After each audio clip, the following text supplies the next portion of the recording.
especially for those of us that are more introverted, you can spend all of your time thinking about why this can't happen, or why you shouldn't do this, or why this is not a good idea. And just start moving. Start solving the problems in a creative way and see what comes out of it. And I mean, that is always going to serve you better than sitting there and overthinking anything.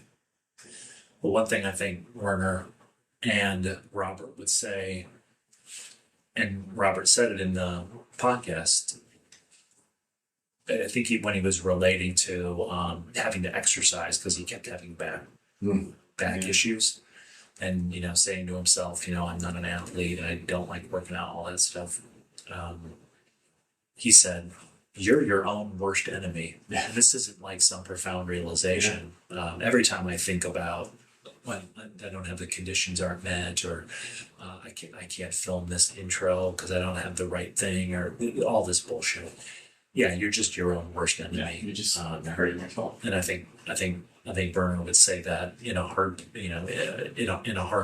And I see those two, and while they may make things that different. I enjoy in different ways, I'm not like going hard on Spy Kids. I don't think it's bad.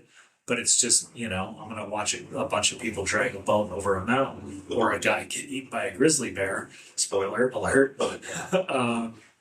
Before I watch the Spy Kids. But I have to respect the shit out of the fact that both of them, at least when it comes to their art and creativity, don't let themselves be their own worst enemy. Yeah. They have figured that part out and have other things that they can do. I mean, it's making sure film for $7,000 with whatever you have on hand, or it's Rebel Without a Crew, or it's stealing your camera, right, to make your first films. Yeah, there was nothing by any means necessary. I'm going to do this, and I think bringing it back to the comfort thing again for me. The vision I have of the thing I want to make is better than what I might end up making. So that fear component. And I have to get uncomfortable. I have to go from an indulgent life to a sacrificial life to be able to make the thing that I want to make. And those things certainly get in the way. And while I'm happy with the things that I've made from a couple of YouTube channels and this podcast and the photographs I've made, when you really look at how much time I've spent making things to how much time I've spent safe and comfortable and secure, to me, that's not a good ratio. It is, especially with what I hoped to accomplish, as I set out on this journey, really sort of falling into a creative life through my undergrad as in acting, but then like deliberately making a choice. Okay, that doesn't work. I see what I want to do, and I'm going to go for it and go hard for it. Different levels of focus and concentration and sacrifice and all of that stuff, and then falling out of it.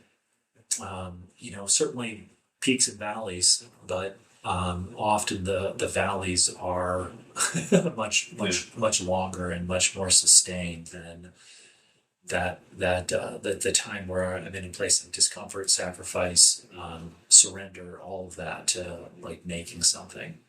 Well, let's not leave it there. Let's hold each other accountable. Yeah. I feel like we have a pretty good lock on the other person's kind of, strengths, weaknesses, creative ambitions, things like that. Let's, because we could leave this and, it's just another conversation.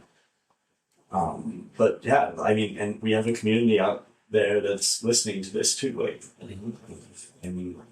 we are mimetic creatures at the end of the day. And some people aren't. I feel like a lot of people are. And when things get uncomfortable, having somebody to help them through that, or just remind them this is why you're doing that, or this is going to happen. Yeah. And everything in your body is going to tell you to do this, but we need to retrain that. We need to recontextualize that.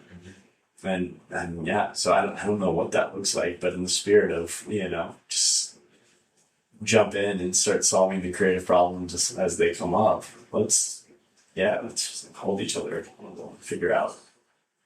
Because I think we both want to be more uncomfortable. Yes. I mean, I think at the end of the day, if we were both making things that we cared about, and that got us fired up and taught us things about the world and ourselves and people around us, I think we're going to be happy here. And whenever we sit down for these, there's going to be more energy.